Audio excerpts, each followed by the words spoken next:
Penuntun Saat Teduh Sinode Gereja Kristen Jakarta, Sabtu 1 Oktober 2022. Judul renungan, Tidak Mencuri Kemuliaan Tuhan. Diambil dari Nats Kisah Para Rasul 14 ayat 8-15. Di Listra ada seorang yang duduk saja, karena lemah kakinya dan lumpuh sejak ia dilahirkan dan belum pernah dapat berjalan.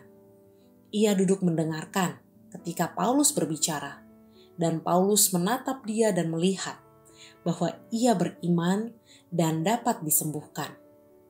Lalu kata Paulus dengan suara nyaring, "Berdirilah tegak di atas kakimu."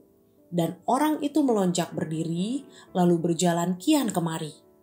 Ketika orang banyak melihat apa yang telah diperbuat Paulus, mereka itu berseru dalam bahasa Likaonia, "Dewa-dewa telah turun ke tengah-tengah kita dalam rupa manusia."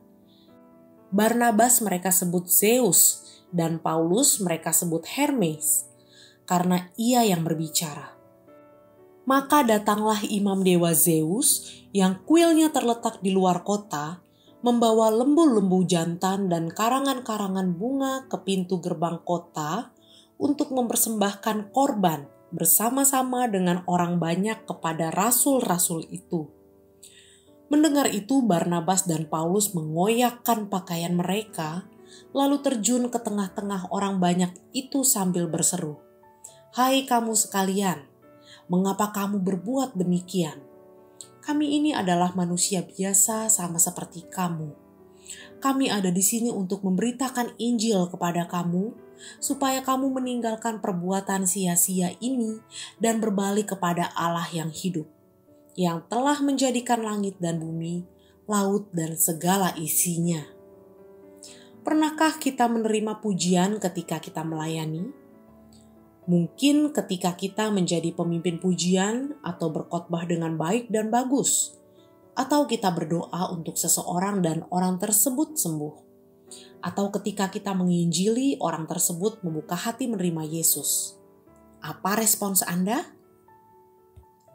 Hal yang sama juga dialami oleh Paulus dan Barnabas ketika mereka menyembuhkan seorang yang sakit lumpuh dari sejak lahir.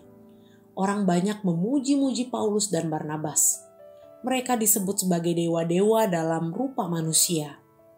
Paulus mereka sebut sebagai dewa Hermes dan Barnabas sebagai dewa Zeus.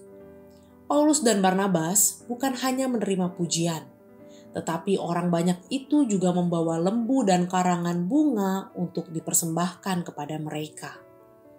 Namun hal terpenting yang dapat kita pelajari dari Paulus dan Barnabas, yaitu mereka tidak menjadi sombong atas semua pujian yang diberikan. Malahan mereka mengoyakkan pakaian mereka sebagai tanda duka atas apa yang telah orang banyak itu lakukan serta berseru, "Kami ini adalah manusia biasa sama seperti kamu. Kami ada di sini untuk memberitakan Injil kepada kamu, supaya kamu meninggalkan perbuatan sia-sia ini dan berbalik kepada Allah yang hidup, yang telah menjadikan langit dan bumi, laut dan isinya." Tidak dapat kita memungkiri, pasti ada perasaan sukacita ketika kita dipuji orang lain. Tetapi kita jangan lupa bahwa semua keberhasilan kita dalam melayani itu bukan karena kemampuan kita, semua karena Tuhan. Kita tidak ada apa-apanya. Karena itu, ketika kita dipuji, janganlah kita menjadi sombong. Terlebih lagi dengan motivasi mencuri kemuliaan Tuhan. Biarlah segala kemuliaan hanya bagi Tuhan. Amin.